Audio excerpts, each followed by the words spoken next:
Okay, ದೇವರ ನಾಮಕ್ಕೆ ಮಹಿಮೆ ಉಂಟಾಗಲಿ, ದೇವರ ನಾಮಕ್ಕೆ ಸ್ತೋತ್ರ ಉಂಟಾಗಲಿ. ನನ್ನ ಒಡೆಯನು ರಕ್ಷಕನು ವಿಮೋಚಕನು ಅತಿ ಬೇಗನೆ ಬರಲಿರೋ ಮೊದಲಿಂಗನಾದಂಥ ಯೇಸು ನಾವೆಲ್ಲರೂ ಹೊಂದಿಸ್ತಾ ಇದ್ದೀನಿ. ದೇವರು ನಿಮ್ಮೆಲ್ಲರನ್ನು ಆಶೀರ್ವಾದ ಮಾಡಲಿ. ಈ ಸಮಯದಲ್ಲಿ ನಮ್ಮ ಬಲಗೈನ ಮೇಲೆ ಕೆತ್ತನೆ ವಾಕ್ಯವನ್ನು ಅರಿಕೆ ಮಾಡೋಣ. ಯೆಹೋವನು ಒಳ್ಳೆಯವನು, ಆತನ ಕೃಪೆಯು ಶಾಶ್ವತವಾಗಿರುವುದು. ಯೆಹೋವನು ಒಳ್ಳೆಯವನು, ಆತನ ಕೃಪೆಯು ಶಾಶ್ವತವಾಗಿರುವುದು. ಯೆಹೋವನು ಒಳ್ಳೆಯವನು, ಆತನ ಕೃಪೆಯು ಶಾಶ್ವತವಾಗಿರುವುದು. ಆಮೇನ್, ಆಮೇನ್, ಆಮೇನ್. ಹಲ್ಲೆಲೂಯಾ. ಓಕೆ, ಈ ಸಮಯದಲ್ಲಿ ನಾವು ನೇರವಾಗಿ ದೇವರ ವಾಕ್ಯದ ಕಡೆಗೆ ಹೋಗೋಣ. ಕಳೆದ ಒಂದು 6-7 ವಾರಗಳಿಂದ ಅಪ್ಪನವರು ಈ ಒಂದು ಸ್ಥಳಕ್ಕೆ ಪ್ರಾರ್ಥನೆಗೆ ಬರ್ತಾಯಿದ್ರು. ಅನೇಕ ವಾಕ್ಯಗಳನ್ನು ಅವ್ರ ಬಾಯಿ ಮೂಲಕವಾಗಿ ನೀವು ಕೇಳಿ ಆಶೀರ್ವದಿಸಲ್ಪಟ್ಟಿರಿ ಎಂಬುದಾಗಿ ನಂಬ್ತಾ ಇದ್ದೇನೆ. ಬೆಳಗುರಿಕೆಯಲ್ಲಿ ಮತ್ತು ಬಾದಳ್ಳಿಯಲ್ಲಿ ಆ ಒಂದು ಚರ್ಚ್ ಕೆಲಸ ನಡೀತಾ ಇರುವ ಕಾರಣಕ್ಕಾಗಿ ಬರೋದಕ್ಕೆ ಆಗಿಲ್ಲ. ಈ ಸಮಯದಲ್ಲಿ ನಾವು ನೇರವಾಗಿ ದೇವರ ವಾಕ್ಯದ ಕಡೆಗೆ ಹೋಗೋಣ. ಮನುಷ್ಯರು ರೋಗ ಬಂದರೆ ಭಯಪಡ್ತಾರೆ, ಭಯಂಕರವಾದಂಥ ಸಾಲದ ಸಮಸ್ಯೆ ಇದ್ದರೆ ಭಯಪಡ್ತಾರೆ, ಒಂದು ವೇಳೆ ಸಡನ್ನಾಗಿ ಪೊಲೀಸ್ ವ್ಯಾನ್ ಅಥವಾ ಜೀಪ್ ಏನಾದರೂ ನಮ್ಮ ಮನೆ ಹತ್ರ ಬಂದರೆ ಭಯಪಡ್ತಾರೆ, ಇನ್ನೂ ಬೇರೆ ಬೇರೆ ಸಂಗತಿಗಳಿಗೋಸ್ಕರವಾಗಿ ಭಯಪಡ್ತಾರೆ. ಆದರೆ ಇವತ್ತಿನ ದಿವಸ ದೇವರಿಗೆ ಮಾತ್ರ ಏನು ಮಾಡ್ತಾ ಇಲ್ಲ, ಭಯಪಡ್ತಾ ಇಲ್ಲ. ಹಲ್ಲೆಲೂಯಾ. ದೇವ್ರ ವಾಕ್ಯ ಹೇಳ್ತದೆ, ಸತ್ಯವೇದ ಹೇಳ್ತಾ ಇದೆ, ಮನುಷ್ಯರಿಗೆ ಭಯಪಡುವುದಕ್ಕಿಂತ ಹೆಚ್ಚಾಗಿ, ಸೈತಾನನ ಕಾರ್ಯಗಳಿಗೆ ಭಯಪಡುವುದಕ್ಕಿಂತ ಹೆಚ್ಚಾಗಿ ನಾವು ದೇವರಿಗೆ ಭಯಪಟ್ಟು ನಾವು ಜೀವಿಸುವಂಥದ್ದು ಬಹಳ ಮುಖ್ಯ. ಹಲ್ಲೆಲೂಯಾ. ದೇವರ ವಾಕ್ಯದಲ್ಲಿ ನಾವು ನೋಡ್ತಾ ಇದ್ದೇವೆ, ಸತ್ಯವೇದ ಹೇಳ್ತಾ ಇದೆ, 1 ಪೇತ್ರನ ಪತ್ರಿಕೆ 2ನೇ ಅಧ್ಯಾಯದಲ್ಲಿ 17ನೇ ವಚನ ಈ ರೀತಿಯಾಗಿ ಹೇಳ್ತಾ ಇದೆ, ನೀವು ದೇವರ ದಾಸರಾಗಿದ್ದೀರಲ್ಲ, ಎಲ್ಲರನ್ನು ಸನ್ಮಾನಿಸಿರಿ, ಸಹೋದರರನ್ನು ಪ್ರೀತಿಸಿರಿ, ದೇವರಿಗೆ ಭಯಪಡಿರಿ, ಅರಸನನ್ನ ಸನ್ಮಾನಿಸಿರಿ ಎಂಬುದಾಗಿ. ಹಲ್ಲೆಲೂಯಾ. ಇಲ್ಲಿ ವಾಕ್ಯದಲ್ಲಿ ನಾವು ನೋಡ್ತಾ ಇದ್ದೇವೆ, ದೇವರಿಗೆ ನಾವು ಭಯಪಡುವವರಾಗಿ ಇರಬೇಕು. ದೇವರು ನಮ್ಮೆಲ್ಲರಿಗಿಂತಲೂ ಉನ್ನತನು, ಮಹೋನ್ನತನು, ಪರಮೋನ್ನತನು, ಸರ್ವೋನ್ನತನಾದಂಥ ದೇವರೆಂಬುದಾಗಿ ಗ್ರಹಿಸಿಕೊಂಡು ನಮ್ಮನ್ನು ನೋಡ್ತಾನೆ, ಮುಂದೆ ಲೆಕ್ಕ ಕೇಳ್ತಾನೆ, ನಮಗೆ ತೀರ್ಪು ಕೊಡುವಾತನು ಆತನೇ. ನಮ್ಮನ್ನು ಈ ಲೋಕಕ್ಕೆ ಕಳುಹಿಸಿಕೊಟ್ಟಿದ್ದಾನೆ. ಈ ಲೋಕ ಬಿಟ್ಟು ನಾವು ಹೋಗಬೇಕು. ಒಂದು ದಿವಸ ಹೋಗೋದ್ರೊಳಗಡೆಯಾಗಿ ಭಕ್ತಿಯ ಜೀವಿತವನ್ನು ಕಟ್ಟಿಕೊಂಡು ನಾವು ಹೋಗುವಂಥದ್ದನ್ನು ಬಿಟ್ಟರೆ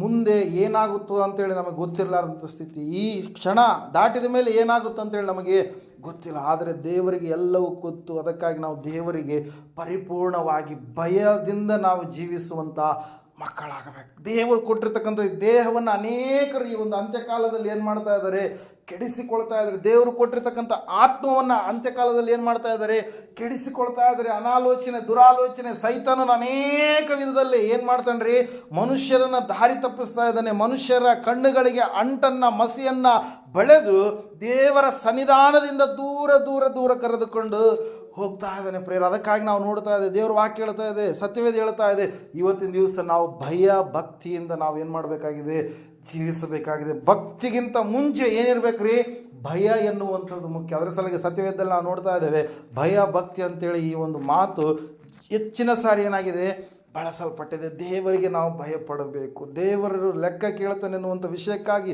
ತೀರ್ಪು ಕೊಡ್ತಾನೆ ಎನ್ನುವಂಥ ವಿಷಯಕ್ಕಾಗಿ ದೇವರು ನಮ್ಮನ್ನು ನೋಡ್ತಾನೆ.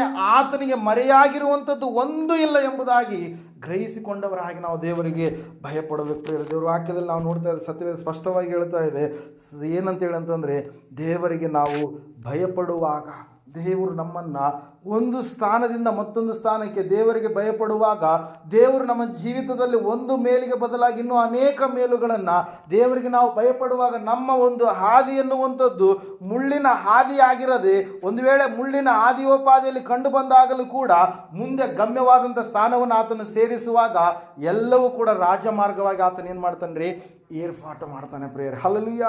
ಪ್ರೇಯರ್. ಈ ಸಮಯದಲ್ಲಿ ಕೆಲವೊಂದು ವಿಷಯಗಳನ್ನು ನಾವು ನೋಡೋಣ. ದೇವರಿಗೆ ನಾವು ಯಾಕೆ ಭಯಪಡಬೇಕು? ಹಲ್ಲೆಲೂಯಾ. ಅನೇಕರು ಇವತ್ತಿನ ದಿವಸ ಏನು ಮಾಡ್ತಾ ಇಲ್ಲ ರೀ, ಭಯಪಡ್ತಾ ಇಲ್ಲ. ಅವ್ರಿಗೆ ಗೊತ್ತಿಲ್ಲ ದೇವರಿಗೆ ಯಾಕೆ ಭಯಪಡಬೇಕಂತ. ಹಲ್ಲೆಲೂಯಾ.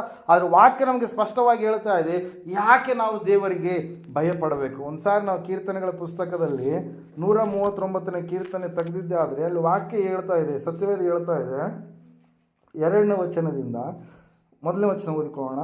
ಯೆಹೋವನೇ, ನೀನು ನನ್ನನ್ನು ಪರೀಕ್ಷಿಸಿ ತಿಳುಕೊಂಡಿದ್ದಿ. ನಾನು ಕೂತುಕೊಳ್ಳುವುದು ಏಳುವುದು ನಿನಗೆ ಗೊತ್ತದೆ. ದೂರದಿಂದಲೇ ನನ್ನ ಆಲೋಚನೆಗಳನ್ನು ಬಲ್ಲವನಾಗಿರುತ್ತಿ.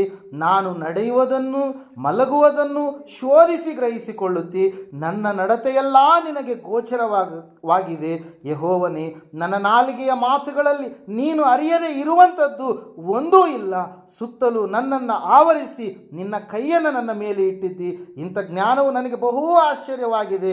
ಅದು ಉನ್ನತವಾದದ್ದು, ನನಗೆ ನಿಲುಕುವುದಿಲ್ಲ. ನಾನು ನಿನ್ನ ಆತ್ಮಕ್ಕೆ ತಪ್ಪಿಸಿಕೊಳ್ಳುವಂತೆ ಎಲ್ಲಿಗೆ ಹೋಗಲಿ? ನಿನ್ನ ಕಣ್ಣಿಗೆ ಮರೆಯಾಗುವಂತೆ ಎಲ್ಲಿಗೆ ಓಡಲಿ? ಮೇಲಣ ಲೋಕಕ್ಕೆ ಏರಿ ಹೋದರೆ ಅಲ್ಲಿ ನೀನಿರುತ್ತಿ.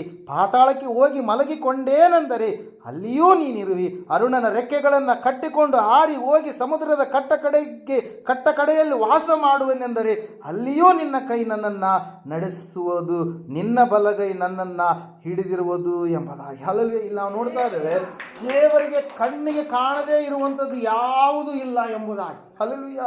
ನಾವು ಮಲಗೋದು, ಎದ್ದೇಳೋದು, ಕೂತುಕೊಳ್ಳೋದು, ನಿಂತುಕೊಳ್ಳೋದು, ಹೋಗುವಂಥದ್ದು, ಆಲೋಚನೆ ಮಾಡುವಂಥದ್ದು ಎಲ್ಲವೂ ಕೂಡ ಏನಂತ ಹೇಳ್ತಾ ಇದೆ ವಾಕ್ಯ? ದೇವರಿಗೆ ಗೊತ್ತು ಎಂಬುದಾಗಿ. ದೇವರು ನೋಡುವ ದೇವರಾಗಿದ್ದಾನೆ. ಹಲ್ಲೆಲೂಯಾ. ದೇವರಿಗೆ ಇವತ್ತಿನ ದಿವಸ ನಾವು ಯಾಕೆ ಭಯಪಡಬೇಕಾಗಿದೆ ಅಂತಂದರೆ, ನೀವು ಕೂಲಿ ಕೆಲಸಕ್ಕೆ ಹೋಗಿರ್ತೀರಿ. ಕೂಲಿ ಕೆಲಸಕ್ಕೆ ಹೋದ ಸಮಯದಲ್ಲಿ ಅಲ್ಲಿ ಒಂದು ವೇಳೆ ನಿಮಗೆ ಹೊಲದ ಮಾಲೀಕ ಅಥವಾ ಯಜಮಾನ, ರೈತ ಹೇಳಿದ್ರೆ ನಿಮ್ಮ ಎದುರಿಗಿದ್ರೆ ನೀವು ಹೆಂಗೆ ಮಾಡ್ತಿರ್ತೀರಿ ಕೆಲಸ? ಹೆಂಗೆ ಮಾಡ್ತೀರಿ ಕೆಲಸ? ಜಲ್ದಿ ಮಾಡ್ತೀರಿ. ಯಾಕೆ ಹೇಳ್ರಿ? ಅವ್ರು ನಿಮ್ಮನ್ನು ನೋಡ್ತಾ ಇದ್ದಾರೆ. ಹಲ್ಲೆಲೂಯಾ. ನೀವು ಟೈಮ್ ವೇಸ್ಟ್ ಮಾಡಲ್ಲ. ಏನು ಮಾಡ್ತೀರಿ? ಅವ್ರು ಒಂದು ಸ್ವಲ್ಪ ಮರಿ ಆದ್ರೆ ಸಾಕು, ನೀವು ಕುಂತ್ಕೊಳ್ಳೋದಾದ್ರೂ ಮಾಡ್ತೀರಿ, ಇಲ್ಲ ಅದೇ ಸ್ಥಳದಲ್ಲಿ ಏನು ಮಾಡ್ತೀರಿ?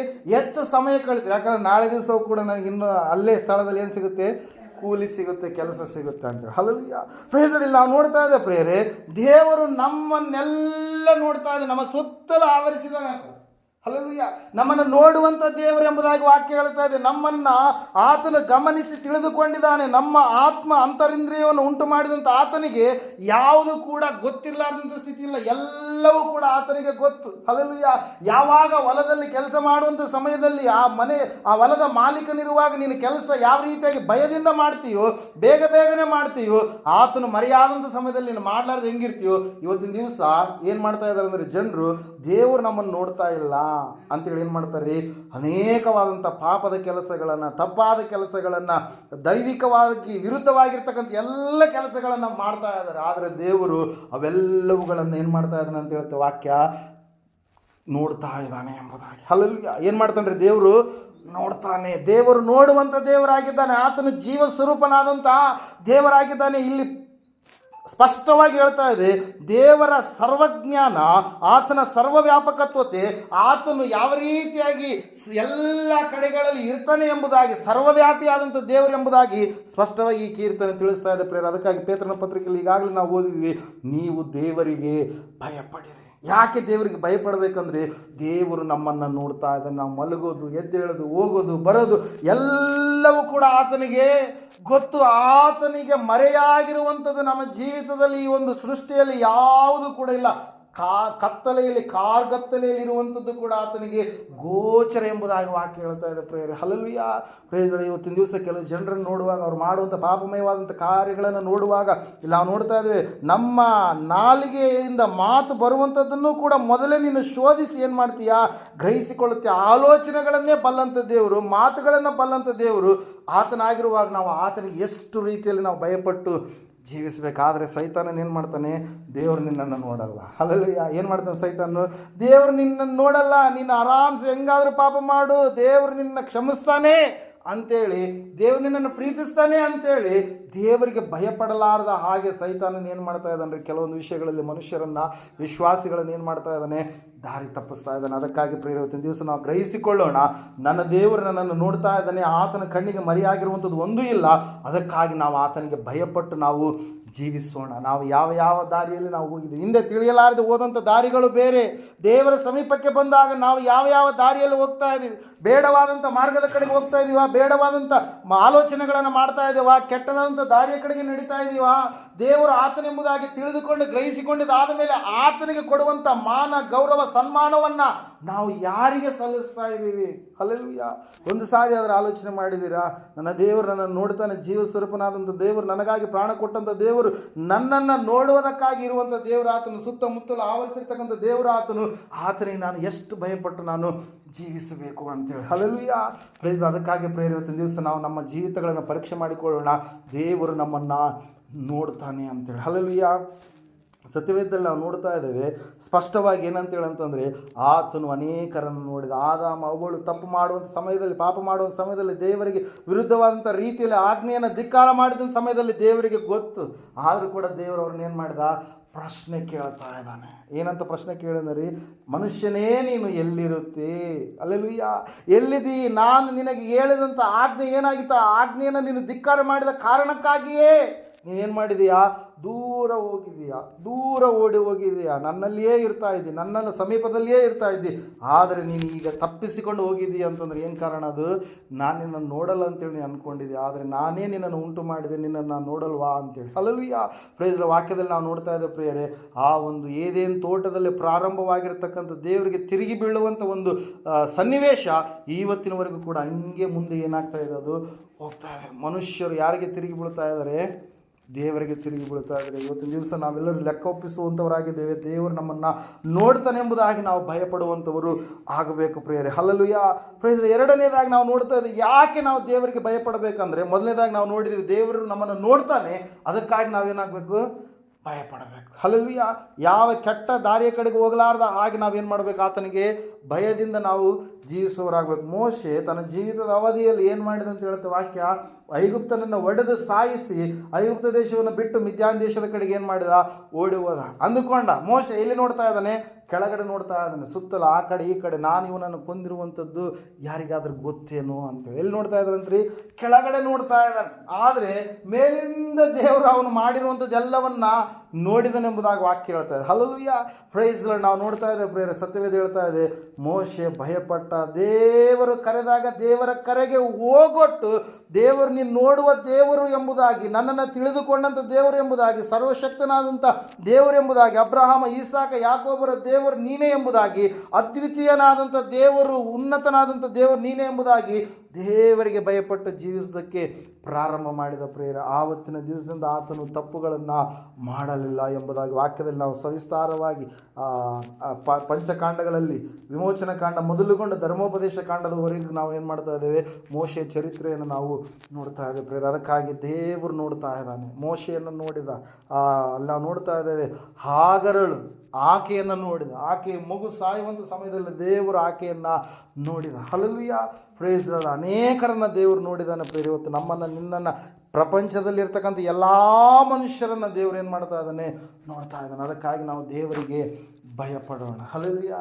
ಒಬ್ಬ ಕಳ್ಳ ಇರ್ತಾನೆ ಅಂದ್ಕೊಳ್ರಿ, ಆ ಕಳ್ಳನು ಕಳ್ಳತನ ಮಾಡಬೇಕಾದ್ರೆ ಅಕ್ಕಪಕ್ಕ ಮೊದಲು ಮೇಲೆ ನೋಡ್ತಾನೆ. ಏನು ಹೇಳ್ರಿ? CC ಕ್ಯಾಮ್ರಾ ಏನಾದರೂ ಇಟ್ಟಿದ್ದಾರೇನೋ ಅಂತ. ಹಲ್ಲೆಲೂಯಾ.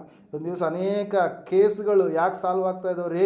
CC ಕ್ಯಾಮ್ರಾ ಯಾವಾಗ ಕಂಡುಹಿಡಿಯಲ್ಪಡ್ತೋ ಆ ಸಮಯದಿಂದ ಅನೇಕ ಏನಂತೇಳಿ ಸಾಲ್ವ್ ಆಗಲಾರ್ದ ಅನೇಕ ಕೇಸ್ಗಳು ಏನಾಗ್ತಾ ಇದ್ದಾವೆ? ಸಾಲ್ವ್ ಆಗ್ತಾ ಇದೆ. ಯಾಕಂದರೆ CC camera, close circuit camera ಅಂತ ಹೇಳ್ತೀವಿ. ಆ ಕ್ಯಾಮ್ರಾದಿಂದ ಇಷ್ಟು ದೂರದಲ್ಲಿರ್ತಕ್ಕಂಥದ್ದೆಲ್ಲವೂ ಕೂಡ ಏನಾಗುತ್ತೆ? ರೆಕಾರ್ಡ್ ಆಗುತ್ತೆ. ಇಲ್ಲ ನಾನು ಮಾಡಿಲ್ಲ ಅಂತ ಹೇಳಿದರೆ ಆ ಕ್ಯಾಮ್ರಾ ಏನು ಮಾಡ್ತೀರಿ? ಎಲ್ಲ ತೋರಿಸುತ್ತೆ. ಹಲ್ಲೆಲೂಯಾ. Praise Lord. ಈ ಸ್ಥಳದಲ್ಲಿ ಮಾತ್ರ ರೆಕಾರ್ಡ್ ಮಾಡುತ್ತೆ. ಎಲ್ಲಿ ಇಟ್ಟಿರ್ತಾರೆ ಆ ಸ್ಥಳದಲ್ಲಿ ಅಕ್ಕಪಕ್ಕದಲ್ಲಿ ಸ್ವಲ್ಪ ಮಾತ್ರ ರೆಕಾರ್ಡ್ ಮಾಡುತ್ತೆ. ಆದರೆ ದೇವ್ರದ್ದು ಇಡೀ ಭೂಮಿ ಮತ್ತು ಭೂಮಿ ಒಳಗಡೆ ಇರತಕ್ಕಂಥ ಪಾತಾಳ ಎಲ್ಲವೂ ಕೂಡ ಆತನಿಗೆ ಗೋಚರ. ಆ CC ಕ್ಯಾಮ್ರಾ ಇರುವಾಗ ಕಳ್ಳನ್ನು ಕಳ್ಳತನ ಮಾಡೋದಕ್ಕೆ ಯಾವ ರೀತಿಯಾಗಿ ಭಯಪಡ್ತಾನೋ, ಮನುಷ್ಯರಾಗಿರ್ತಕ್ಕಂಥ ನಾವುಗಳು ಕೂಡ ದೇವರು ನಮ್ಮನ್ನು ನೋಡ್ತಾನೆ. ಪಾಪ ಮಾಡದ ಹಾಗೆ ನಾವು ಭಯದಿಂದ ದೇವರು ನೋಡ್ತಾ ಇದ್ದಾನೆ ಅಂತೇಳಿ ನಾವು ಜೀವಿಸುವಂಥವ್ರು ಆಗಬೇಕು ಪ್ರೇರೆ. ಹಲ್ಲೆಲೂಯಾ. ಎರಡನೇದಾಗಿ ನಾವು ಯಾಕೆ ಭಯಪಡಬೇಕು ದೇವರಿಗೆ ಅಂತಂದರೆ, ದೇವರು ನಮ್ಮನ್ನು ಲೆಕ್ಕ ಕೇಳುವಂಥ ದೇವರಾಗಿದ್ದಾನೆ. ವಾಕ್ಯದಲ್ಲಿ ನಾವು ನೋಡುವಾಗ ದಾನಿಯೇಲನ ಪ್ರವಾದನೆಯ ಪುಸ್ತಕದಲ್ಲಿ ಸತ್ಯವೇದ ಈ ರೀತಿಯಾಗಿ ಹೇಳ್ತಾ ಇದೆ, ಒಂದು ಕಾಲ ಇದೆ, ಆ ಕಾಲದಲ್ಲಿ ದೇವರು ಏನು ಮಾಡ್ತಾನಂತೆ? ಲೆಕ್ಕವನ್ನು ಕೇಳ್ತಾನೆ. ನಾವು ಲೆಕ್ಕ ಕೊಡಬೇಕಾದವರು ಆಗಿದ್ದೇವೆ. 5ನೇ ಅಧ್ಯಾಯ 24ನೇ ವಚನ. ಹೀಗಿರಲು ಆ ಹಸ್ತವು ದೇವರ ಸನ್ನಿಧಿಯಿಂದ ಬಂದು ಈ ಬರಹವನ್ನು ಬರೆಯಿತು.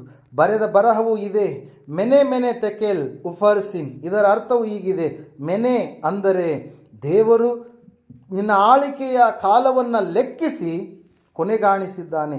ತೆಕೇಲ್ ಅಂದರೆ ನೀನು ತಕ್ಕಡಿಯಲ್ಲಿ ತೂಗಲ್ಪಟ್ಟು ಕಡಿಮೆಯಾಗಿ ಕಂಡು ಬಂದಿದ್ದಿ.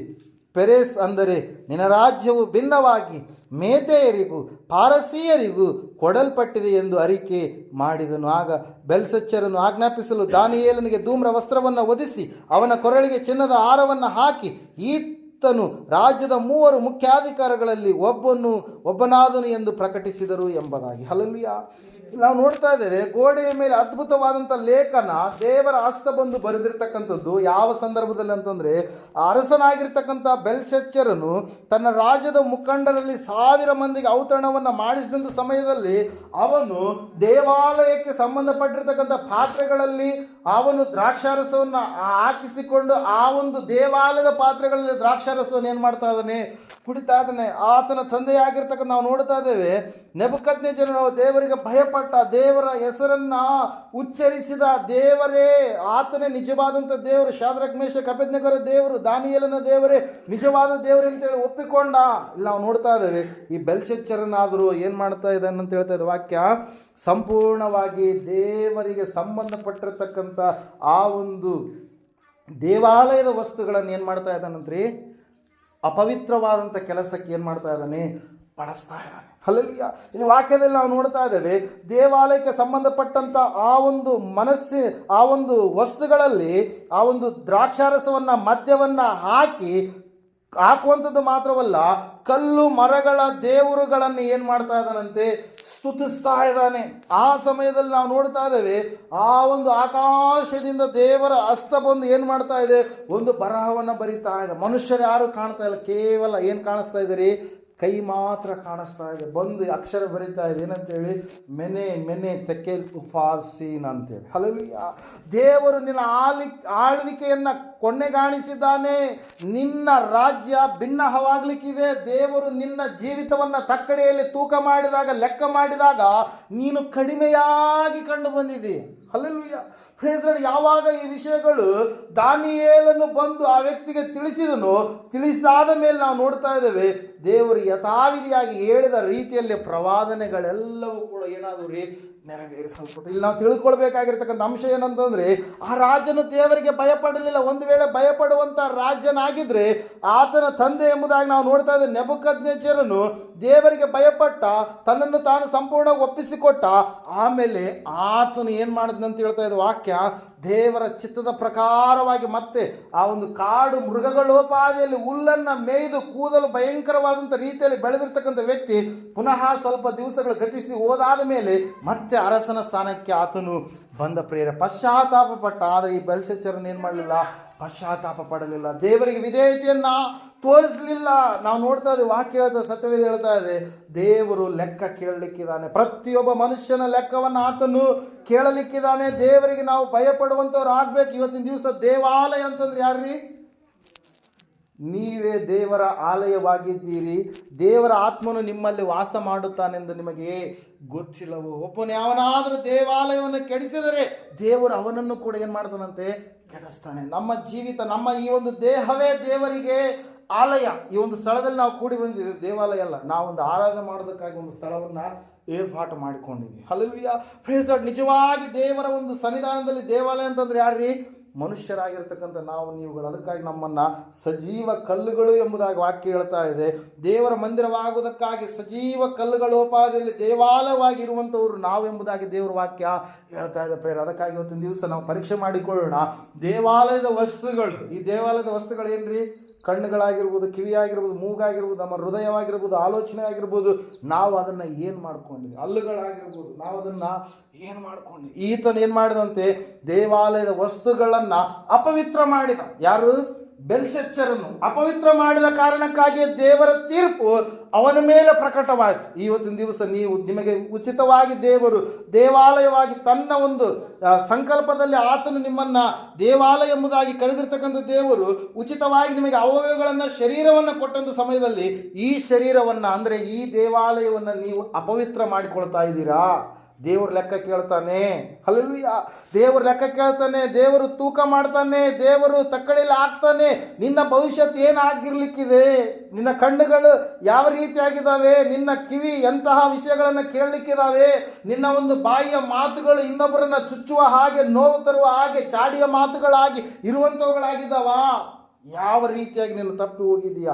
ನಿನಗೆ ಕೊಟ್ಟಿರ್ತಕ್ಕಂಥ ಈ ಶರೀರವನ್ನ ನೀನು ಏನಂತ ಹೇಳ್ತಾರೆ, ಅದು ಇಲ್ಲಿ ಹೋಗ್ಬೇಕಾದ್ರೆ ದಾರಿಯಲ್ಲಿದ್ದಾವಲ್ರಿ, ಕೆಲವೊಬ್ರು ಬಾರ್ ಮಾಡ್ಕೊಂಡ್ಬಿಟ್ಟಿರ್ತಾರೆ. ಅದು ಹಲ್ಲೆಲೂಯಾ. ದೇವಾಲಯ ಏನಾಗಿರುತ್ತೆ, ಇದು ದೇವರ ಆಲಯ ಆಗಿರಲ್ಲ, ಏನಾಗಿರುತ್ತೆ ರೀ, ಬಾರ್ ಮಾಡ್ಕೊಂಡಿರ್ತಾರೆ. ಕೆಲವೊಬ್ರು ಸಿಗರೇಟ್ ಫ್ಯಾಕ್ಟ್ರಿ ಮಾಡ್ಕೊಂಡ್ಬಿಟ್ಟಿರ್ತಾರೆ. ಹಲ್ಲೆಲೂಯಾ. ಕೆಲವೊಬ್ರು ತಂಬಾಕು ಫ್ಯಾಕ್ಟ್ರಿ ಮಾಡ್ಕೊಂಡಿರ್ತಾರೆ. ಕೆಲವೊಬ್ರು ನಸಿ ಪುಡಿ ಫ್ಯಾಕ್ಟ್ರಿ ಮಾಡ್ಕೊಂಡಿರ್ತಾರೆ. ಹಲ್ಲೆಲೂಯಾ. ದೇವ್ರು ಬಿಳೆ ಹಲ್ಲು ಕೊಟ್ರಪ್ಪ ಅಂದ್ರೆ ಅವ್ರು ಕಲರ್ ಮಾಡ್ಕೊತಾರೆ. ಆಮೇಲೆ ಆ ಡಾಕ್ಟ್ರ್ ಹತ್ರ ಹೋದಾಗ ಡಾಕ್ಟ್ರ್ ಹೇಳ್ತಾರೆ ಏನಂತೇಳಿ, ಹಲ್ಲು ಕಿತ್ತಿಸ್ಬೇಕು.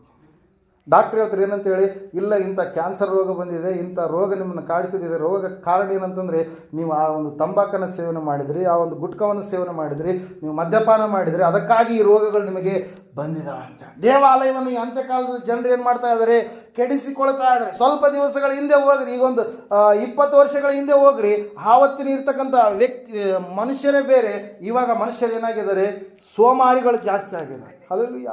Praise Lord. ಹೆಚ್ಚಿನದಾಗಿ ಇನ್ನೊಂದು ವಿಷಯದಲ್ಲಿ ಡಿಪೆಂಡ್ ಆಗ್ತಾರೆ. ಹಲ್ಲೆಲೂಯಾ. ಮೊಬೈಲ್ ಬಂದಾಗ್ಲಿಂದಂತೂ ಇನ್ನೂ ಹೆಚ್ಚಿನದಾಗಿ ಸೋಮಾರಿತಾನೆ. ಹಲ್ಲೆಲೂಯಾ. ಈಗ ಬರಬೇಕಾದ ಆಲೋಚನೆ ಬರ್ತಾ ಇತ್ತು ನನಗೆ. ನಾವು ಈ ಕಾಲನೂ ಯಾವ ಕಾಲದಲ್ಲೂ ಕೆಲವೊಂದು ಆಟಗಳನ್ನು ಆಡ್ತಾ ಇದ್ವಿ. ಏನಂತೇಳಿ, ಜೀರಿಂಗ್ ಏನೋ ಬರುತ್ತಲ್ರಿ, ಆ ಜೀರಿಂಗ್ ಆಟ ಆಡ್ಸೋದು. ಇವತ್ತು ನೀವು ಅಂಥ ಹುಡುಗರು ಯಾವ ಆಟನೂ ಕೂಡ ಆಡೋದು. ಹಲ್ಲೆಲೂಯಾ. ಮತ್ತು ಅದೇನೋ ಕೊಬ್ಬರಿಲಿ ಏನೋ ಮಾಡ್ತಾ ಇದ್ವಿ, ಅದು ತಿರುಗ್ತಾ ಇತ್ತು ಕೊಬ್ಬರಿ. ಹಲ್ಲೆಲೂಯಾ. ಮತ್ತು ಮರಕೋತಿ ಆಟ ಅಂತೇಳಿ ಆ್ಯಕ್ಟಿವ್ ಆಗಿರ್ತಾ ಇದ್ವಿ. ಈಗ ಹುಡುಗರು ಎಲ್ಲಿಲ್ಲ, ಹೋದ್ರೆ ಸ್ಕೂಲಿಗೆ, ಬಂದ್ರೆ ಮನೆಗೆ ಮೊಬೈಲು, ಟಿ ವಿ ಇದೆ. ಹೊರಗಡೆ ಆಟ ಆಡೋದಕ್ಕೆ ಕೂಡ ಇಲ್ಲ. ಹಣ್ಣುಗಳು ಹರ್ಕೊಂಬರೋಕ್ಕಿಲ್ಲ, ಯಾಕಂದರೆ ಎಲ್ಲ ಹಣ್ಣುಗಳು ಮಂತಕನೇ ಬರ್ತವೆ, ಎಲ್ಲ ಕಾಯಿಪಲ್ಯ ಮಂತಕನೇ ಬರ್ತವೆ, ಎಲ್ಲವೂ ಕೂಡ ಊರಲ್ಲಿನೇ ಬಂದ್ಬಿಡ್ತವೆ ಈ ಹಲ್ಲೆಲೂಯಾ. Praise lord. ನಾವು ನೋಡ್ತಾ ಇದ್ದೆ, ಸತ್ಯವೇದ ಹೇಳ್ತಾ ಇದೆ ಸ್ಪಷ್ಟವಾಗಿ ಪ್ರೇಯರ್ ಏನಂತೇಳಿ ಅಂತಂದರೆ, ನಾವು ನಮ್ಮ ಜೀವಿತ ನಮಗೆ ಕೊಟ್ಟಿರ್ತಕ್ಕಂಥ ದೇವರ ಈ ಒಂದು ಶರೀರವು ದೇವಾಲಯವಾಗಿದೆಯಲ್ಲ, ಇದನ್ನು ನಾವು ಅಪವಿತ್ರ ಮಾಡಿಕೊಳ್ಳಬಾರ್ದು. ಏನು ಮಾಡ್ಕೊಳ್ಬಾರ್ದು, ಇದನ್ನು ಅಪವಿತ್ರ ಮಾಡ್ಕೊಳ್ಬಾರ್ದು. ವಾಕ್ಯ ಹೇಳ್ತದೆ, ಸತ್ಯವೇದ ಹೇಳ್ತದೆ ಏನಂತೇಳಿ, ನಿನ್ನ ಆಳ್ವಿಕೆ ಕೊನೆಗೊಂಡಿದೆ. ನೀನು ತಕ್ಕಡಿಯಲ್ಲಿ ಹಾಕಿದಾಗ ನೀನು ಅಲ್ಪನಾಗಿ ಕಂಡು ಬಂದಿದೀಯಾ, ಅದಕ್ಕಾಗಿ ನಿನ್ನ ಜೀವಿತವನ್ನು ಕೊನೆಗಾಣಿಸಿದ್ದಾನೆ ಅಂತೇಳಿ ವಾಕ್ಯ ಹೇಳ್ತದೆ. ಮೊದಲನೇದಾಗಿ ದೇವರು ನಮ್ಮನ್ನು ನೋಡ್ತಾನೆ ಅಂತೇಳಿ ನಾವು ಭಯಪಡಬೇಕು. ಎರಡನೇದಾಗಿ ದೇವರ ಕೊಟ್ಟಿರ್ತಕ್ಕಂಥ ಈ ದೇವಾಲಯವನ್ನು ಅವ್ರು ಕೆಡಿಸಿಕೊಳ್ಳದೆ ಈ ಒಂದು ದೇವಾಲಯಕ್ಕೆ ತೂಕ ಹಾಕ್ಲಿಕ್ಕಿದ್ದಾನೆ ದೇವರು. ಹಲ್ಲೆಲೂಯಾ. ಏನು ಮಾಡ್ತಾನೆ ರೀ, ತೂಕ ಹಾಕ್ತಾ ಇದ್ದಾನೆ. ನಾವು ಸತ್ಕಾರ್ಯಗಳನ್ನು ಮಾಡಿದೀವಾ ಅಥವಾ ಕೆಟ್ಟ ಕಾರ್ಯಗಳನ್ನು ಮಾಡಿದೀವ? ಯಾಕಂದರೆ ಕ್ರಿಸ್ತ ಯೇಸುವಿನಲ್ಲಿ ಸತ್ಕಾರ್ಯಗಳನ್ನು ಮಾಡುವುದಕ್ಕಾಗಿ ನೀವು ಸೃಷ್ಟಿಸಲ್ಪಟ್ಟಿದ್ದೀರಿ ಅಂತೇಳಿ ವಾಕ್ಯ ಹೇಳುತ್ತೆ. ದೇವರನ್ನು ನಂಬೋದಕ್ಕಿಂತ ಮುಂಚಿತವಾಗಿ ನಿನ್ನ ಜೀವಿತ ನೀವು ಹೆಂಗೆ ನಡೆದಿದ್ದು, ನಾನು ನಡೆದಿದ್ದೇ ದಾರಿ ಅನ್ನುವಂಥ ರೀತಿಯಲ್ಲಿ ಇರುತ್ತೆ. ಆದರೆ ದೇವರನ್ನು ನಂಬಿದ ಮೇಲೆ ನಿನ್ನ ದಾರಿ ಏನಾಗಿರುತ್ತೆ ರೀ, ದೇವರ ಹೆಜ್ಜೆ ಜಾಡಿನಲ್ಲೇ ನಡೀಬೇಕು. ಅದು ಕಲ್ಲಿನೋಪಾದಿಯಲ್ಲಿ, ಮುಳ್ಳುಗಳೋಪಾದಿಯಲ್ಲಿ, ನೋವಿನೋಪಾದಿಯಲ್ಲಿ ಕಂಡು ಬಂದಾಗಲೂ ಕೂಡ ನೀನು ಹೆಂಗೆ ನಡಿಬೇಕು, ಅದೇ ದಾರಿಯಲ್ಲಿ ನಡಿಬೇಕು. ಯಾಕಂದರೆ ಆ ಮುಳ್ಳು ಕಲ್ಲು ಸ್ವಲ್ಪ ಹೊತ್ತು ಮಾತ್ರ ಇರ್ತವೆ, ಫುಲ್ಲು ಸಾಯೋವರಿಗೆ ಅದೇ ಮುಳ್ಳುಗಳು ಕಲ್ಲುಗಳು ಇರೋದು. ಹಲ್ಲೆಲೂಯಾ. ಬೆಂಗಳೂರಿಗೆ ಹೋಗ್ತಾ ಇದ್ದೀರಿ, ಬಸ್ ಏರಿದ್ದೀರಿ, ಸೀಟ್ ಇಲ್ಲ ನಿಮಗೆ. ಬಳ್ಳಾರಿವರೆಗಾದ್ರೆ ನೀವು ನಿಂತ್ಕೊಂಡು ಹೋಗ್ತೀರಿ, ಯಾಕಂದ್ರೆ ನೀವು ಅರ್ಜೆಂಟ್ ಹೋಗ್ಬೇಕು. ಹಲ್ಲೆಲೂಯಾ. ಸೀಟ್ ಅಲ್ಲಿ ಖಾಲಿ ಆಗ್ಲಾರಂಗಿರ್ತಾವ, ಖಾಲಿ ಆಗ್ತಾವೆ. ಹಲ್ಲೆಲೂಯಾ. ಅದರಂಗೆ ಸ್ವಲ್ಪ ದೂರ ನಾವೇನು ಮಾಡ್ಬೇಕು ರೀ, ಕಷ್ಟಪಡಬೇಕು, ನೋವು ಪಡಬೇಕು. ಆದರೆ ಮುಂದೆ ದೇವ್ರ ವಾಕ್ಯ ಹೇಳುತ್ತೆ, ನಿನಗಾಗಿ ನನಗಾಗಿ ರಾಜ ಮಾರ್ಗವನ್ನು ದೇವರು ಏನು ಮಾಡಿದನಂತೆ, ಸಿದ್ಧಪಡಿಸಿದನು. ದಾನಿಯೇಲ್, ಶಾದ್ರಕ್, ಮೇಷಕ್, ಅಬೇದ್ನೆಗೋ ಆ ಒಂದು ದೇಶದಲ್ಲಿರುವಾಗ ಪ್ರಾರಂಭದ ದಿವಸಗಳು ಭಯಂಕರವಾಗಿರ್ತಕ್ಕಂಥ ಸಂಕಷ್ಟದ ದಿವಸಗಳಾಗಿ ಅವರಿಗೆ ಇದ್ದು, ಆಹಾರದ ವಿಷಯದಲ್ಲಿ ವ್ಯತ್ಯಾಸ, ದೇವರ ಆರಾಧನೆ ವಿಷಯದಲ್ಲಿ ವ್ಯತ್ಯಾಸ, ಅವರ ಒಂದು ಮಾತುಗಳು ವ್ಯತ್ಯಾಸ. ಬೇರೆ ಒಂದು ದೇಶಕ್ಕೆ ಹೋಗಿದ್ದಾರೆ, ಭಾಷೆ ಗೊತ್ತಿರಲಾರ್ದಂತಹ ದೇಶದಲ್ಲಿ, ದೇವರ ಮಕ್ಕಳು ಇರಲಾರ್ದಂತಹ ನಾಡಿನಲ್ಲಿ ಆಹಾರ ಪದ್ಧತಿ ಬೇರೆ. ಅಲ್ಲೆಲ್ಲಿ ನಿಮ್ಮನ್ನು ಚೈನಾಕ್ಕೆ ಕಳಿಸಿದ್ರಪ್ಪ ಅಂದ್ರೆ ಅಲ್ಲಿ ಚೈನಾದಲ್ಲಿ ಏನು ತಿಂತಾರೆ, ಏಡಿಗಳು ತಿಂತಾರೆ, ಕಪ್ಪೆ ತಿಂತಾರೆ, ಅಂತ ತಿಂತಾರೆ. ನೀವು ಹೋಗಿ ಅಲ್ಲಿ ಹೋಗಿ ಇರ್ರಿ ಅಂತಂದ್ರೆ ಇರ್ಸಿರಿ, ಅವ್ರು ಕೇಳಿದ್ರೆ ಮೈ ಜುಮ್ ಅನ್ನತ್ತಾರೆ. ಅಲ್ಲಿ ಹಾವುಗಳು ತಿಂತಾರೆ, ಬೇರೆ ಬೇರೆ ಕೆಲವೊಂದು ಹುಳಗಳಲ್ಲಿ ನೋಡ್ತಾ ಇರ್ತೀವಲ್ಲ, ಅವೆಲ್ಲ ತಿಂತಾರೆ ಅವರು. ನಾವು ತಿನ್ನೋಕ್ಕಾಗತ್ತೆ ಅದನ್ನು?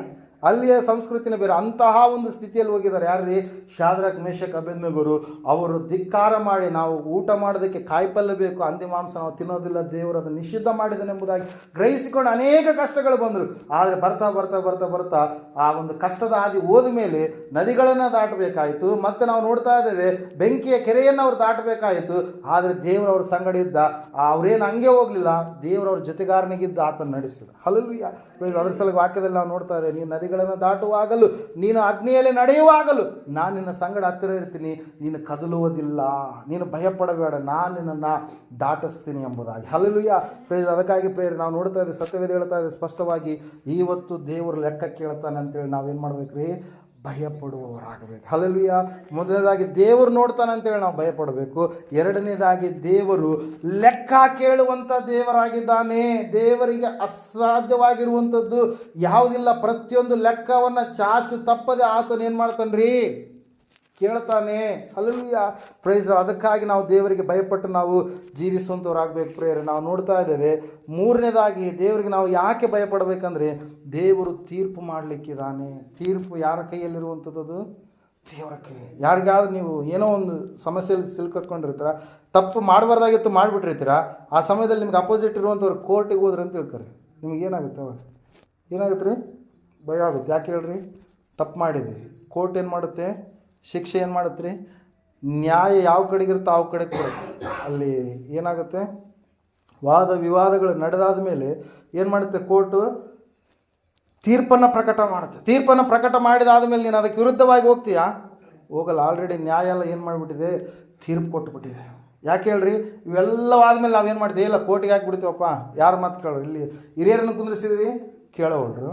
ಮತ್ತು ಪೊಲೀಸರ ಹತ್ರ ಹೋದ್ವಿ, ಕೇಳೋವಲ್ರು. ಅಲ್ಲಿನೂ ಬಗೆಹರಿಸ್ಕೊಳ್ಳೋಕ್ಕಾಗಲಿಲ್ಲ, ಕೋರ್ಟಿಗೆ ಹಾಕ್ಬಿಟ್ರೆ ಆಯ್ತು. ಇವತ್ತಾಗಲಿ ನಾಳೆ ಆಗಲಿ ಇನ್ನು 20 ವರ್ಷ ಆಗಲಿ, ನಮಗೇನು ಬೇಕು? ನಮಗೆ ಕೋರ್ಟಿನ ತೀರ್ಪು ಬಂದುಬಿಟ್ರೆ ಸಾಕು, ನಮಗೆ ಆಗಿಬಿಡುತ್ತೆ. ಹಲ್ಲೆಲೂಯಾ. Praise Lord. ಇಲ್ಲಿ ನಾವು ನೋಡ್ತಾ ಇದ್ದೀವಿ, ಎಲ್ಲ ಕೋರ್ಟ್ಗಳಿಗಿಂತ ದೊಡ್ಡ ಕೋರ್ಟ್ ಎಲ್ಲಿದೆ ರೀ? ಪರಲೋಕದಲ್ಲಿ. ಆ ನ್ಯಾಯಾಧಿಪತಿ ಯಾರು ರೀ? ಯೇಸು ಸ್ವಾಮಿ. ಹಲ್ಲೆಲೂಯಾ. ಆತನ ನ್ಯಾಯ ತೀರ್ಪನ್ನು ಮಾಡಲಿಕ್ಕಿದ್ದಾನೆ. ಏನು ಮಾಡ್ತಾನಂತ? ನ್ಯಾಯ ತೀರ್ಪನ್ನು ಮಾಡಲಿಕ್ಕಿದ್ದಾನೆ. ನ್ಯಾಯಾಧಿಪತಿಯಾಗಿ ಆತನು ಬರಲಿಕ್ಕಿದ್ದಾನೆ. ನ್ಯಾಯ ತೀರ್ಪನ್ನು ಆತನು ಮಾಡುವಾಗ ಆತನಿಗೆ ನಾವು ಹೆಂಗೆ ನಡ್ಕೊಬೇಕಂತ ಹೇಳ್ತೇವೆ ವಾಕ್ಯ? ಸರಿಯಾಗಿ ನಡ್ಕೋಬೇಕು. ಯೋಬನೆನ್ನುವಂಥ ಭಕ್ತನಿದ್ದಾನೆ ಸತ್ಯವೇದದಲ್ಲಿ. ಆತನ ಕುರಿತ ಕೀರ್ತನೆಗಳ ಪುಸ್ತಕಕ್ಕಿಂತ ಮುಂಚಿತ ಪುಸ್ತಕದಲ್ಲಿ ಯೋಬನ ಪುಸ್ತಕ ಬರುತ್ತೆ. ಅಲ್ಲಿ ನಾವು ನೋಡ್ತಾ ಇದ್ದೇವೆ, ಯೋಬನು ತನ್ನ ಮಕ್ಕಳು ಎಲ್ಲಿ ತಪ್ಪಿ ಹೋಗ್ಬಿಡ್ತಾರೆ, ತನ್ನ ಮಕ್ಕಳಲ್ಲಿ ದಾರಿ ತಪ್ಪಿಬಿಡ್ತಾರೆ ಅಂತೇಳಿ ಏನು ಮಾಡ್ತಾ ಇದ್ದಂತೆ? ಮುಂಜಾನೆ ಎದ್ದ ತಕ್ಷಣ ದೇವರಿಗೆ ಏನು ಮಾಡ್ತಾ ಇದ್ದಂತೆ? ಯಜ್ಞವನ್ನು ಮಾಡ್ತಾ ಇದ್ದ. ಏನು ಮಾಡ್ತಾ ಇದ್ದಾರೆ? ಯಜ್ಞವನ್ನು ಮಾಡ್ತಾ ಇದ್ದ. ಅಲ್ಲಿ ನಾವು ನೋಡ್ತಾ ಇದ್ದೇವೆ, ಸತ್ಯವೇದ ಹೇಳ್ತಾ ಇದೆ 5ನೇ ವಚನದಲ್ಲಿ, ಔತಣ ಸರದಿ ತೀರಿದ ನಂತರ ಯೋಬನು ತನ್ನ ಮಕ್ಕಳು ಒಂದು ವೇಳೆ ಹೃದಯದಲ್ಲಿ ದೇವರನ್ನು ದೂಷಿಸಿ ಪಾಪ ಮಾಡಿರಬಹುದು ಎಂದು ಅವರನ್ನು ಕರೆಸಿ ಶುದ್ಧಿಪಡಿಸಿ ಬೆಳಿಗ್ಗೆ ಎದ್ದು ಅವರ ಸಂಖ್ಯೆಗೆ ತಕ್ಕಂತೆ ಹೋಮಗಳನ್ನು ಅರ್ಪಿಸುತ್ತಿದ್ದನು. ಹೀಗೆ ಯೋಬನು ಕ್ರಮವಾಗಿ ಮಾಡುತ್ತಾ ಇದ್ದನು ಎಂಬುದಾಗಿ. ಹಲ್ಲೆಲೂಯಾ. ಎಲ್ಲಿ ಒಂದು ವೇಳೆ ನನ್ನ ಮಕ್ಕಳು ದೇವರನ್ನು ದೂಷಿಸಿದಾರೇನೋ, ಎಲ್ಲಿ ಒಂದು ವೇಳೆ ನನ್ನ ಮಕ್ಕಳು ಪಾಪವನ್ನು ಮಾಡಿದಾರೇನೋ, ದೇವರ ಮುಂದೆ ನಾವು ಯಥಾವಿಧಿಯಾಗಿ ನಾವು ನಿಂತುಕೊಳ್ಬೇಕಾಗಿದೆ ಎಂಬುದಾಗಿ ಗ್ರಹಿಸಿಕೊಂಡಿರ್ತಕ್ಕಂಥ ಯೋಬ ದೇವರಿಗೆ ಭಯಪಟ್ಟು ಏನು ಮಾಡ್ತಾ ಇದ್ದಾನೆ ಅಂತ ಹೇಳ್ತಾ ಇದ್ದ ವಾಕ್ಯ ರೀ? ಯಜ್ಞಗಳನ್ನು ಸಮರ್ಪಣೆ ಮಾಡ್ತಾ ಇದ್ದಾನೆ. ನನ್ನ ಮಕ್ಕಳು ಒಂದು ವೇಳೆ ಎಲ್ಲಿ ಮನಸ್ಸಿನಲ್ಲಿ ದೇವರನ್ನ ದೂಷಿಸಿದ್ದಾರೇನೋ, ದೇವರಿಗೆ ಅವಮಾನಕರವಾದಂಥ ರೀತಿಯಲ್ಲಿ ನಡೆದುಕೊಂಡಿದ್ದಾರೇನೋ ಎಂಬುದಾಗಿ ಗ್ರಹಿಸಿಕೊಂಡು ಏನು ಮಾಡ್ತಾ ಇದ್ದಂತೆ? ಮಕ್ಕಳಿಗಾಗಿ ತೀರ್ಪನ್ನು ಏನಂತ ಹೇಳ್ತದೆ? ಯಜ್ಞವನ್ನು ಮಾಡ್ತಾ ಇದ್ದ. ಮಕ್ಕಳ ಮೇಲೆ ತೀರ್ಪು ಬರಲಿಕ್ಕಿದೆ, ಮಕ್ಕಳು ಮತ್ತೆ ನಾಶವಾಗಲಿಕ್ಕಿದ್ದಾರೆ, ಪಾಪ ಮಾಡಿರಬಹುದು ಅಂತೇಳಿ ಕೀರ್ತನೆಗಳ ಪುಸ್ತಕ 4ನೇ ಕೀರ್ತನೆ 4ನೇ ವಚನದಲ್ಲಿ ನಾವು ನೋಡ್ತಾ ಇದ್ದೇವೆ. ಭಯಪಡಿರಿ, ಪಾಪ ಮಾಡಬೇಡಿರಿ, ಮೌನವಾಗಿರಿ, ಹಾಸಿಗೆ ಮೇಲೆ ಇರುವಾಗ ಹೃದಯದಲ್ಲೇ ಆಲೋಚಿಸಿಕೊಳ್ಳಿರಿ, ನ್ಯಾಯವಾದ ಯಜ್ಞಗಳನ್ನು ಸಮರ್ಪಿಸಿರಿ, ಯೆಹೋವನಲ್ಲಿಯೇ ಭರವಸವಿಡಿರಿ. ನಮಗೆ ಒಳ್ಳೆಯದನ್ನು ಮಾಡುವವರು ಯಾರಿದ್ದಾರೆಂದು ಅನೇಕರು ಹೇಳಿಕೊಳ್ಳುತ್ತಾರೆ. ಯೆಹೋವನೇ, ನೀನು ಪ್ರಸನ್ನ ಮುಖದಿಂದ ನಮ್ಮನ್ನು ನೋಡಬೇಕು ಅಂತೇಳಿ ಕೀರ್ತನೆಯಲ್ಲಿ ದಾವೀದನು ಏನು ಮಾಡ್ತಾ ಇದ್ದಾನೆ? ತಿಳಿಸ್ತಾ ಇದ್ದಾನೆ. ಪ್ರೇರಿಲ್ ವಾಕ್ಯ ಹೇಳ್ತಾ, ಸತ್ಯವೇದ ಹೇಳ್ತಾ ಇದೆ, ನೀವು ಭಯಪಡಿರಿ ಎಂಬುದಾಗಿ. ಯಾಕೆ ಭಯಪಡಬೇಕಂದ್ರೆ, ಯೆಹೋವನು ನಮ್ಮನ್ನು ತನ್ನ ಭಕ್ತರು ಎಂಬುದಾಗಿ ಏನು ಮಾಡಿದಾನಂತೆ? ಪ್ರತ್ಯೇಕಿಸಿಕೊಂಡಿದ್ದಾನೆ.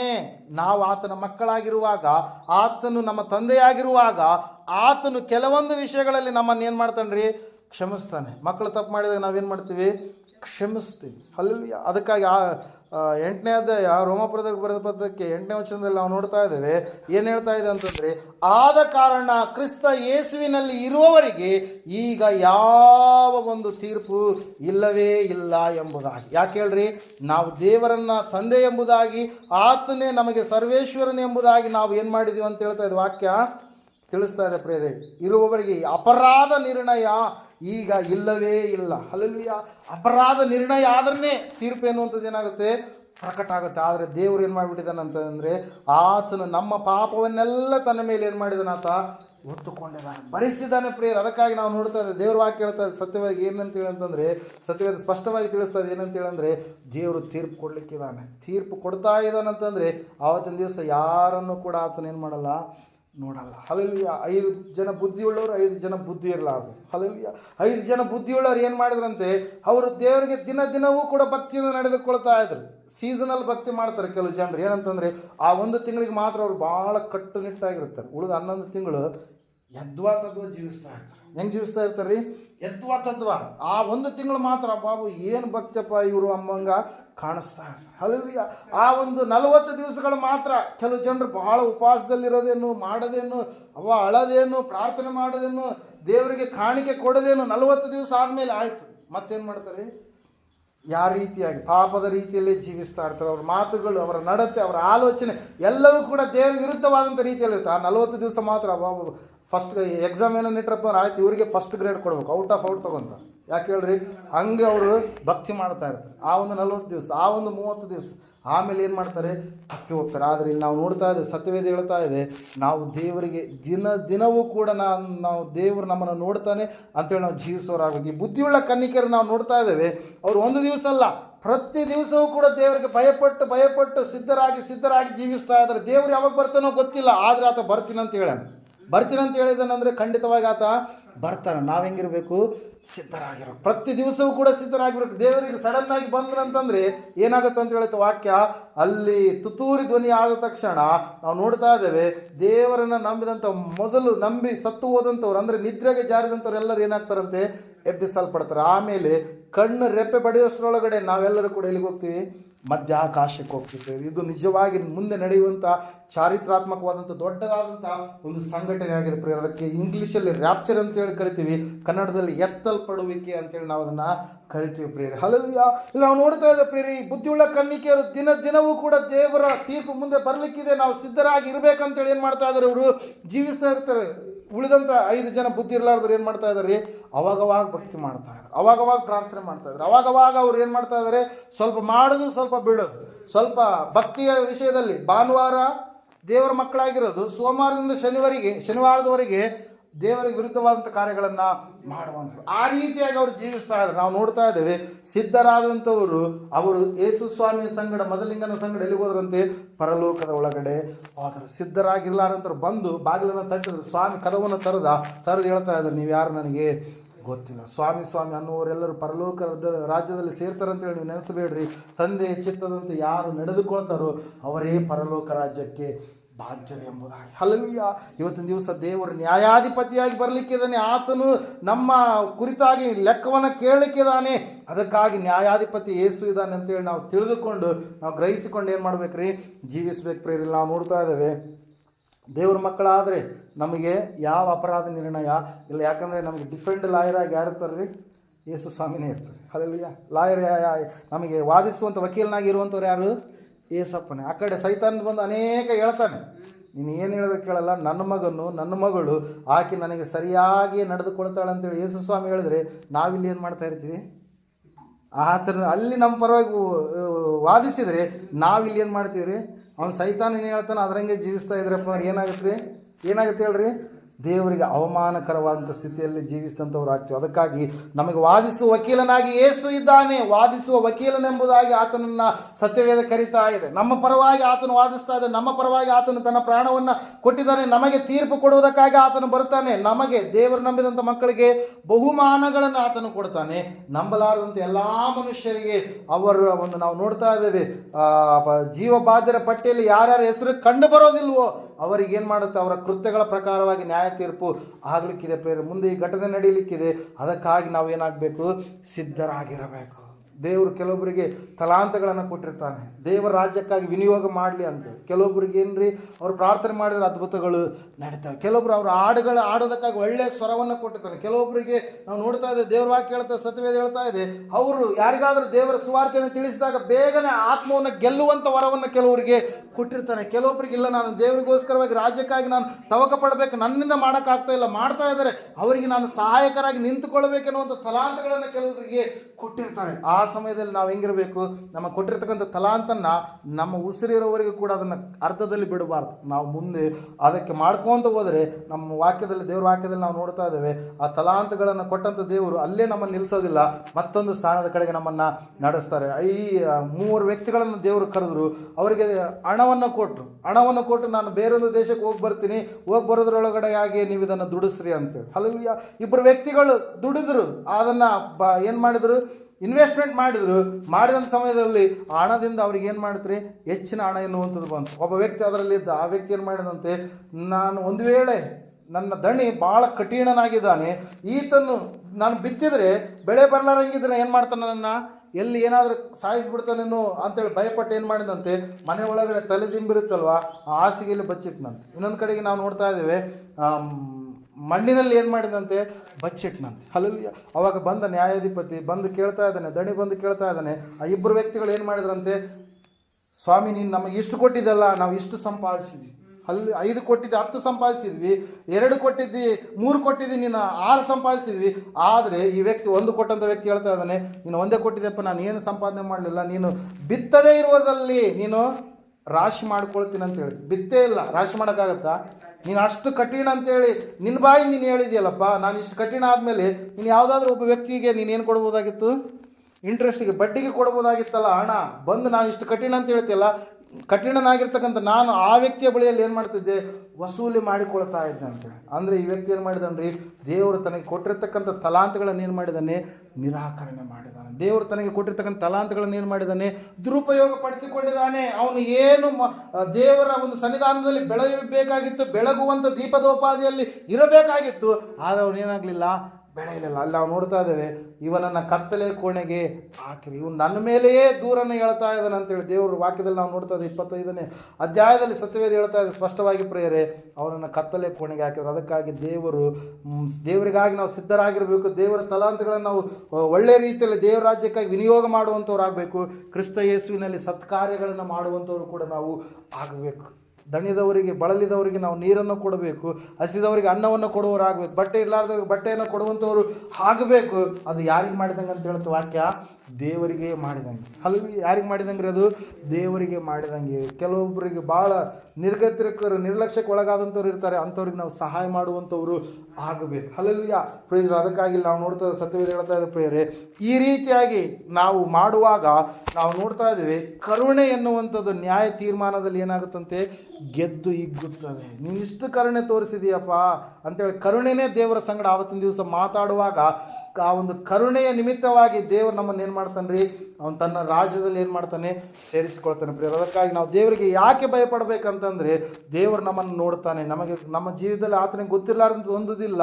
ಅದಕ್ಕಾಗಿ ನಾವು ದೇವರಿಗೆ ಭಯಪಡಬೇಕು. ಆತನ CCTVಗಿಂತಲೂ ಹೆಚ್ಚಿನದಾಗಿ ನಮ್ಮನ್ನು ಏನು ಮಾಡ್ತಾನೆ, ನೋಡ್ತಾನೆ. ಎರಡನೇದಾಗಿ ಆತನ ಲೆಕ್ಕವನ್ನು ಕೇಳ್ತಾನೆ. ಇಲ್ಲಿ ಕಳಿಸಿದ್ದಾನೆ, ದುಡಿಯುವ ವಾಯ್ದೆಯನ್ನು ಇಟ್ಟು ಕಳಿಸಿದ್ದಾನೆ.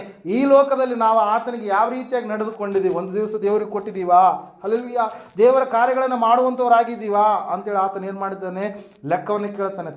ನಮ್ಮ ದೇಹವನ್ನು ಕೊಟ್ಟಿದ್ದಾನಲ್ವ ದೇವರು, ಇದನ್ನು ದೇವಾಲಯ ಎಂಬುದಾಗಿ ಕರೆದಿದ್ದಾನಲ್ವ, ಇದನ್ನು ಅಪವಿತ್ರ ಮಾಡಿಕೊಳ್ಳದ ಹಾಗೆ ನಾವು ಶುದ್ಧಿಯಾಗಿ ದೇವರಿಗೋಸ್ಕರವಾಗಿ ನಾವು ಸಿದ್ಧರಾಗಿ ಜೀವಿಸಬೇಕಂತೇಳಿ ದೇವ್ರು ಏನು ಮಾಡ್ತಾನೆ ರೀ, ಲೆಕ್ಕ ಕೇಳ್ತಾನೆ. ಪ್ರಿಯರೇ, 3ನೇದಾಗಿ ನಾವು ನೋಡಿದ್ವಿ ಏನಂತೇಳಿ, ನ್ಯಾಯ ತೀರ್ಪು ದೇವರ ಕೈಯಲ್ಲಿರುವಂಥದ್ದು. ಆತನ ಏನು ಮಾಡ್ತಾನೆ, ಸ್ವರ್ಗಕ್ಕೂ ಹಾಕ್ಬೋದು, ನರಕಕ್ಕೂ ಹಾಕ್ಬೋದು, ಪರಲೋಕಕ್ಕೂ ಸೇರಿಸ್ಕೊಳ್ಬೋದು, ಪಾತಾಳಕ್ಕೂ ತಪ್ಬೋದು. ನಮಗೆ ಸ್ವರ್ಗ ಪರಲೋಕ ಅಂತಂದ್ರೆ ಇಷ್ಟ, ಎಲ್ಲರಿಗೂ ಕೂಡ ಸ್ವರ್ಗಕ್ಕೆ ಸೇರಬೇಕಂತೇಳಿ ಭಾಳ ಇಷ್ಟ.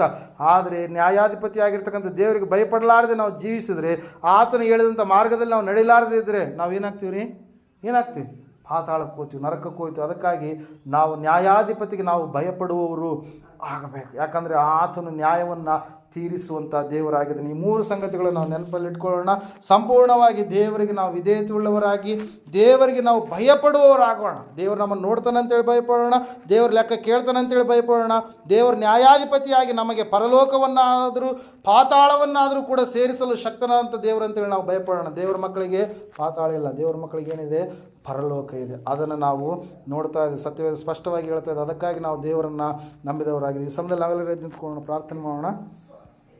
ಸತ್ಯವೇದ ಹೇಳ್ತಾ ಇದೆ ಪ್ರಿಯರೇ, ಇವತ್ತಿನ ದಿವಸ ದೇವರಿಗೆ ಭಯಪಡ್ತಾ ಇದ್ದೀರಾ? ಕೆಲವೊಬ್ಬ ಅಧಿಕಾರಿಗಳಿಗೆ ನೀವು ಭಯಪಡ್ತಾ ಇದ್ದೀರಿ, ನಿಜ ಭಯಪಡುವಂಥದ್ದು ಒಳ್ಳೆಯದೇ. ಕೆಲವೊಬ್ಬ ಮನುಷ್ಯರಿಗೆ ನೀವು ಭಯಪಡ್ತಾ ಇದ್ದೀರಿ, ಭಯಪಡೋದು ಒಳ್ಳೆಯದೇ. ಆದ್ರೆ ವಾಕ್ಯ ಹೇಳ್ತಾ ಇದೆ, ಇವೆಲ್ಲಕ್ಕೂ ಮಿಗಿಲಾಗಿ ನಿನ್ನನ್ನು ಉಂಟು ಮಾಡಿದಂಥ ದೇವರಿಗೆ, ನಿನ್ನ ಕುರಿತಾಗಿ ಆಲೋಚಿಸುವಂಥ ದೇವರಿಗೆ, ನಿನ್ನನ್ನು ನೋಡುವಂಥ ದೇವರಿಗೆ, ನಿನ್ನ ಕುರಿತಾಗಿ ನ್ಯಾಯ ತೀರ್ಪನ್ನು ಇರಿಸುವಂಥ ದೇವರಿಗೆ, ನಿನ್ನನ್ನು ಲೆಕ್ಕ ಕೇಳುವಂಥ ದೇವರಿಗೆ ನೀನು ಎಷ್ಟೋ ಹೆಚ್ಚಾಗಿ ಭಯಪಡಬೇಕಲ್ವಾ? ಒಂದು ವೇಳೆ ಇಲ್ಲಿಯವರೆಗೆ ಭಯಪಡಲಾರದಂಥ ಸ್ಥಿತಿಯಲ್ಲಿ ನೀನು ಇದೆಯೇನೋ? ಸಹೋದರ ಸಹೋದರಿಯೇ, ಮೋಶೆ ಭಯಪಟ್ಟ, ಅಬ್ರಹಾಮನು ಭಯಪಟ್ಟ, ಶಾದ್ರಕ್ ಮೇಷಕ್ ಅಬೇದ್ನೆಗೋ ದಾನಿಯೇಲರು ಭಯಪಟ್ಟರು. ಅನೇಕ ಭಕ್ತರು ದೇವರಿಗೆ ಭಯದಿಂದ ಕೂಡಿದಂಥ ಭಕ್ತಿಯನ್ನು ಮಾಡಿದರು. ಇವತ್ತಿನ ದಿವಸ ನೀವು ಭಯಪಡ್ತಾ ಇದ್ದೀರಾ? ಮನುಷ್ಯರನ್ನು ನೋಡಿ ಭಯಪಡ್ತಾ ಇದ್ದೀರಿ, ವ್ಯಕ್ತಿಗಳನ್ನು ನೋಡಿ ಭಯಪಡ್ತಾ ಇದ್ದೀರಿ, ಅಧಿಕಾರಿಗಳನ್ನು ನೋಡಿ ಭಯಪಡ್ತಾ ಇದ್ದೀರಿ, ರೋಗಗಳನ್ನು, ಸಾಲವನ್ನು ನೋಡಿ ಭಯಪಡ್ತಾ ಇದ್ದೀರಿ, ಕೆಲವೊಂದು ಪರಿಸ್ಥಿತಿಗಳನ್ನು ನೋಡಿ ಭಯಪಡ್ತಾ ಇದ್ದೀರಿ, ಭವಿಷ್ಯತ್ತು ಏನಾಗಲಿಕ್ಕಿದೆ ಎಂಬುದಾಗಿ ನೋಡಿ ಭಯಪಡ್ತಾ ಇದ್ದೀರಿ. ಆದರೆ ದೇವರಿಗೆ ಭಯಪಡ್ತಾ ಇಲ್ವೇ? ದೇವರಿಗೆ ಭಯಪಟ್ಟರೆ ನಿನ್ನ ಜೀವಿತವನ್ನು ಎಲ್ಲವೂ ಕೂಡ ಆತನು ಸುಗಮವಾಗಿ ನಡೆಸಿಕೊಂಡು ಹೋಗುವಂಥ ದೇವರಾಗಿದ್ದಾನೆ. ಸಹೋದರ ಸಹೋದರಿಯೇ, ಇವತ್ತು ನಿನ್ನ ಜೀವಿತ ಯಾವ ರೀತಿಯಾಗಿ, ಒಂದು ಸಾರಿ ನಿನ್ನ ಜೀವಿತ ನೀನು ಪರೀಕ್ಷೆ ಮಾಡ್ಕೊ. ಹಾಲೆಲೂಯಾ, ಹಾಲೆಲೂಯಾ, ಸ್ತೋತ್ರ ದೇವ, ಸ್ತೋತ್ರ ದೇವ. ಮಹೋನ್ನತನು, ಉನ್ನತನು, ಪರಮೋನ್ನತನು, ಸರ್ವೋನ್ನತನಾದಂಥ ಮಹಾದೇವರು ನಿನಗೆ ಸ್ತೋತ್ರಗಳಪ್ಪ. ಇಷ್ಟೊತ್ತು ಸ್ವಾಮಿ ಕರ್ತನೆ, ನಮ್ಮೆಲ್ಲರ ಸಂಗಡ ನೀನು ಮಾತಾಡಿದೀಯಪ್ಪ. ನಿನಗೆ ಭಯಪಡುವಂಥ ಮಕ್ಕಳು ನಾವು ಆಗಬೇಕು ಎಂಬುದಾಗಿ ನೀನು ಮಾತಾಡಿದ್ದೀಯ. ಸ್ತೋತ್ರಗಳಪ್ಪ. ದೇವರೇ, ನಿನಗೆ ಭಯಪಡುವಾಗ, ದೇವರೇ ನಿನ್ನ ಆಜ್ಞೆಗಳ ಪ್ರಕಾರವಾಗಿ ನಡೆಯುವಾಗ, ದೇವರೇ ನಮಗೊಂದು ಒಳ್ಳೆಯ ಉತ್ತಮವಾದಂಥ ಕರ್ತನೆ ಸ್ವಾಮಿ ಭಕ್ತಿಯ ಜೀವಿತ ಇದೆ ಎಂಬುದಾಗಿ ನೀನು ತಿಳಿಸಿಕೊಟ್ಟಿದೆ. ಸ್ತೋತ್ರಪ್ಪ. ಆವತ್ತಿನ ದಿವಸ ಸ್ವಾಮಿ ನಿನಗೆ ಭಯಪಡದ ಹಾಗೆ ಅನೇಕರು ಸ್ವಾಮಿ ಕರ್ತನೆ ನೀನು ನೋಡ್ತಿ ಎಂಬುದಾಗಿ ತಿಳಿದಿದ್ದಾಗಲೂ ಕೂಡ ತಪ್ಪುಗಳನ್ನು ಮಾಡಿದರು, ಪಾಪವನ್ನು ಮಾಡಿದ್ರಪ್ಪ. ನೀನು ಕೊಟ್ಟಿರ್ತಕ್ಕಂಥ ಸ್ವಾಮಿ ಆ ಒಂದು ಕರ್ತನೆ ಸ್ವಾಮಿ ಪವಿತ್ರವಾಗಿರ್ತಕ್ಕಂಥ ವಸ್ತುಗಳನ್ನು ಸ್ವಾಮಿ ಅಪವಿತ್ರ ಮಾಡಿದರು ಎಂಬುದಾಗಿ, ನಿನ್ನ ನ್ಯಾಯ ತೀರ್ಪು ಕೊಡ್ತಿ ಎಂಬುದಾಗಿ, ಲೆಕ್ಕ ಕೇಳ್ತಿ ಎಂಬುದಾಗಿ, ನೋಡುವಾತನಾಗಿದ್ದಿ ಎಂಬುದಾಗಿ ತಿಳಿದಿದ್ದಾಗಲೂ ಕೂಡ ಕೆಲವರು ಅಸಡ್ಡೆ ಮಾಡಿದರು, ಕೆಲವರು ನಿರಾಕರಣೆ ಮಾಡಿದರು, ಧಿಕ್ಕಾರ ಮಾಡಿದ್ರಪ್ಪ. ಕರ್ತನೆ, ನಾವಾದರೂ ಆ ರೀತಿಯಾಗಿ ಇರಬಾರ್ದೆಂಬುದಾಗಿ ಸ್ವಾಮಿ ನಮ್ಮನ್ನು ನೀನು ಎಚ್ಚರಿಸಿದ್ದೀಯ. ಸ್ತೋತ್ರಗಳಯ್ಯ. ಕೇಳಿದಂಥ ವಾಕ್ಯ, ಬಿತ್ತಿದಂಥ ಬೀಜ 100ರಷ್ಟು ಫಲ ಕೊಡುವಂಥ ಸಹಾಯ ಮಾಡಿ ನಡೆಸಪ್ಪ. ದೇವರೇ, ನಿನಗೆ ಭಯಪಟ್ಟು ನಿನಗೆ ಸಂಪೂರ್ಣವಾಗಿ ವಿಧೇಯತೆ ಉಳ್ಳವರಾಗಿ ನಾವು ಜೀವಿಸ್ಲಿಕ್ಕಾಗುವಂಥ ಸಹಾಯ ಮಾಡಿ ನಡೆಸಪ್ಪ. ನೀನು ನಮಗಾಗಿ ಸ್ವಾಮಿ ಶಿಲುಬೆಯಲ್ಲಿ ಯಜ್ಞವಾಗಿದ್ದೀಯ. ನಮ್ಮ ಸ್ಥಾನವನ್ನು ನೀನು ತೆಗೆದುಕೊಂಡು ನಮ್ಮ ಪಾಪಗಳೆಲ್ಲವನ್ನು ನೀನು ಕ್ಷಮಿಸಿದ್ದೀಯಪ್ಪ. ನಿನ್ನ ರಕ್ತದ ಕೊನೆಯ ಹನಿಯವರೆಗೂ ಸುರಿಸಿ ಸ್ವಾಮಿ ನಮ್ಮನ್ನು ನೀನು ರಕ್ಷಿಸಿದ್ದೀಯಪ್ಪ. ಅದಕ್ಕಾಗಿ ನಿನಗೆ ಸ್ತೋತ್ರಗಳಯ್ಯ. ದೇವರೇ, ನಿನಗೆ ಭಯಪಡುವಾಗ ಅನೇಕ ಆಶೀರ್ವಾದಗಳಿದ್ದಾವೆ ಸ್ವಾಮಿ. ಆರೋಗ್ಯ, ಆನಂದ, ಸಂತೋಷ, ಸಮಾಧಾನ, ಭವಿಷ್ಯತ್ತಿನಲ್ಲಿ ನಿಶ್ಚಿಂತತೆ ಎಲ್ಲವೂ ಕೂಡ ನಿನಗೆ ಭಯಪಡುವಾಗ ನಮಗೆ ನೀನು ಹೇರಳವಾಗಿ ಕೊಡುವ ಆತನಾಗಿದೆಯಪ್ಪ. ದೇವರೇ, ನಮ್ಮೆಲ್ಲರನ್ನು ನೀನು ಆಶೀರ್ವದಿಸ್ತಾ ಬರಬೇಕೆಂಬುದಾಗಿ ಅತಿ ಬೇಗನೆ ಬರಲಿರುವ ಯೇಸು ಕ್ರಿಸ್ತನ ನಾಮದಲ್ಲಿ ಪ್ರಾರ್ಥಿಸಿ ಬೇಡರ್ಪಿಸಿ ಬೇಡಿರುವಂಥದ್ದೆಲ್ಲವನ್ನು ಯೇಸುವಿನ ನಾಮದಲ್ಲಿ ಹೊಂದಿದ್ದೇವೆ ಪರಮ ತಂದೆಯೇ, ಆಮೆನ್. ನಮ್ಮ ತಂದೆಯಾದ ದೇವರ ಶಾಶ್ವತವಾದ ಪ್ರೀತಿ, ಕುಮಾರನಾಗಿ ಬಂದರೆ ಯೇಸು ಕ್ರಿಸ್ತನ ಶಾಶ್ವತವಾದ ಕೃಪೆ, ಪರಿಶುದ್ಧಾತ್ಮ ದೇವರ ಶಾಶ್ವತವಾದ ನನ್ನನ್ನು ನಡೆಸಿ ಅಲಂಕರಿಸಿ ಬಲಪಡಿಸಿಕೆ ಕೂಡಿ ಬಂದರೆ ಇವರ ಸಂಘದಲ್ಲಿ, ಸಕಲ ಸದ್ಭಕ್ತರ ಸಂಘದಲ್ಲಿ, ಪ್ರಪಂಚದಲ್ಲಿ ಎಲ್ಲ ಮನುಷ್ಯರ ಸಂಘದಲ್ಲಿ ಸದಾಕಾಲ ನೆಲೆಯಾಗಿರಲಿ ಸ್ವಾಮಿ. ಆಮೇಲೆ